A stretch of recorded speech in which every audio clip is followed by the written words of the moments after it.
बहनों और भाइयों, अगर अयोध्या में रामलला का प्रकटीकरण हुआ है, फिर से रामलला 500 वर्षों का इंतजार समाप्त करते हुए आए हैं, तो यह मोदी जी के कारण, प्रधानमंत्री मोदी जी के कारण। कांग्रेस के लोग तो क्या कहते थे? कहते थे राम हुए ही नहीं। कांग्रेस के लोग क्या कहते थे? राम हुए ही नहीं। जब राम हुए ही नहीं तो गांधी जी क्या कहते थे? हे राम। अंत में उन्होंने कहा था रघुपति राघव राजा राम। गांधी जी के नाम पे जिन लोगों ने जीवन भर सत्ता आती आई, वे लोग राम के अस्तित्व पर प्रश्न खड़ा कर रहे हैं। बहनों और भाइयों, ये केवल राम के अस्तित्व पर प्रश्न खड़ा करने की कुप्रवृत्ति नहीं, यह भारत के अस्तित्व पर प्रश्न खड़ा करने का कांग्रेस का कुत्सित चेष्टा थी। और यही कारण था कांग्रेस ने छत्तीसगढ़ को जब अवसर मिला, पूरी तरह लूटने का कोई अवसर वे लोग चूके नहीं, कोई अवसर चूके नहीं। भारतीय जनता पार्टी की सरकारों ने, चाहे वह डॉक्टर रमन सिंह की छत्तीसगढ़ की सरकार रही हो, चाहे वह वर्तमान में श्री विष्णुदेव साय के नेतृत्व की सरकार हो, इन लोगों ने यहां के गरीबों के लिए, पिछड़ों के लिए, वनवासियों, आदिवासियों के लिए, उनके उत्थान के लिए प्रधानमंत्री मोदी जी के नेतृत्व में और श्रद्धेय अटल जी के नेतृत्व में जो योजनाएं बनाई थी, कांग्रेस ने अपने 5 वर्ष के कुशासन में ही उन्हें पूरी तरह समाप्त करने का प्रयास किया,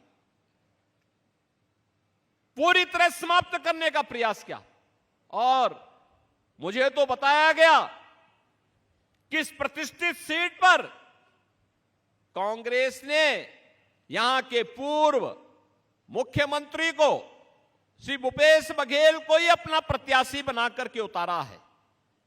यानी जिनके ऊपर पहले से ही शराब घोटाले का, कोयला घोटाले का, पब्लिक सर्विस कमीशन के घोटाले का, डीएमएफ घोटाले का, गोठान घोटाले का और महादेव ऐप के घोटाले का आरोप हो और एफआईआर भी लॉन्च हो चुकी हो, और व्यक्ति पूरी ठसक के साथ चुनाव लड़ने का दुस्साहस कर रहा है, इसका मतलब वह यह मान के चलता है कि हम कितना भी बड़ा अपराध करेंगे तो हम लोग समाज की आंखों में धूल झोंक करके सत्या त्याग लेंगे। अब नहीं होने वाला है। ये नया भारत है, नया भारत। नए भारत में घोटालेबाज नहीं चलेंगे, नहीं चलेंगे। बहनों और भाइयों, घोटाले की हद तो शराब घोटाला, कोयला घोटाला, ये तो कांग्रेस की प्रवृत्ति थी।